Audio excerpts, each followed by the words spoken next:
Bangladesh football ফেডারেশনের আসন্ন নির্বাচনের তফসিল ঘোষণা করেছে নির্বাচন কমিশন। দুপুরে বাফুফে ভবনে এ তফসিল ঘোষণা করেন প্রধান নির্বাচন কমিশনার মেজবাউদ্দিন আহমেদ। তফসিল অনুযায়ী আগামী 9 অক্টোবর থেকে পাওয়া যাবে মনোনয়ন ফর্ম। 26 অক্টোবর সভাপতি সহ মোট 21টি পদের জন্য লড়বেন প্রার্থীরা। আরও জানাচ্ছেন আতিকুল ইসলাম শাকিল। আগের দিন নির্বাচন কমিশন জানিয়েছিল বাফুফে নির্বাচনের তফসিল ঘোষণা করা হবে সোমবার দুপুরে। সে অনুযায়ী দুপুর 12:30টায় প্রধান নির্বাচন কমিশনার মেজবাউদ্দিন আহমেদ সংবাদ সম্মেলনে আসেন অপর দুই কমিশনারকে সঙ্গে নিয়ে। ভোটের তারিখ নির্ধারণ করেছে 26 অক্টোবর। জানান বুধবার থেকে 3 দিন মনোনয়ন ফর্ম বিতরণ করার কথা, আর বিতরণ শেষ হওয়ার 2 দিন পরেই তা দাখিলের সময় দিয়েছে কমিশন।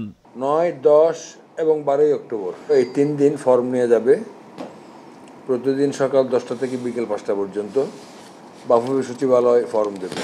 মনোনয়নপত্র দাখিলের সময় হচ্ছে 14 এবং 15 অক্টোবর 10টা থেকে 5টা। প্রার্থীরা মনোনয়ন দাখিলের পর 16 তারিখে তা যাচাই বাছাই করবে নির্বাচন কমিশন। 19 ও 20 অক্টোবর থাকবে মনোনয়ন প্রত্যাহারের সুযোগ। তবে তার আগে কারো কোনো আপত্তি থাকলে ফি দেয়া সাপেক্ষে অভিযোগ দাখিলের সময়ও দেবে নির্বাচন কমিশন। দাখিলকৃত মনোনয়নপত্রের উপর আপত্তি দাখিল, এটা হলো কমিশনের সামনে দিতে হবে। আপত্তি দেওয়ার সময় বিধান আছে 50,000 টাকা ফি সহ দিতে হবে, না দিলে আপত্তিটা আসলে দাখিল হয়েছে বলে গণ্য হবে না।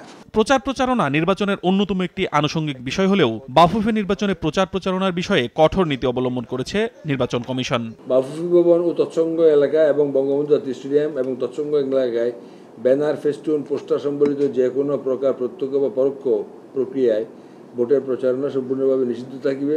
তবে 1 পৃষ্ঠার মুদ্রিত লিফলেট সর্বোচ্চ A4 সাইজ ব্যবহার করা যাবে। 25 থেকে 75 বছর বয়সী ফুটবল সংশ্লিষ্ট বাংলাদেশের যে কোনো সুস্থ নাগরিক নির্বাচন করতে পারবেন। তবে সভাপতি পদের জন্য 1 লাখ টাকা, সিনিয়র সহসভাপতি পদের জন্য 75,000 টাকা, সহসভাপতি পদের জন্য 50,000 টাকা এবং সদস্য পদের মনোনয়ন ফর্ম বাবদ 25,000 টাকা গুনতে হবে আগ্রহীদের। ফুটবল খেলার সঙ্গে সম্পৃক্ততার প্রমাণ থাকতে হবে।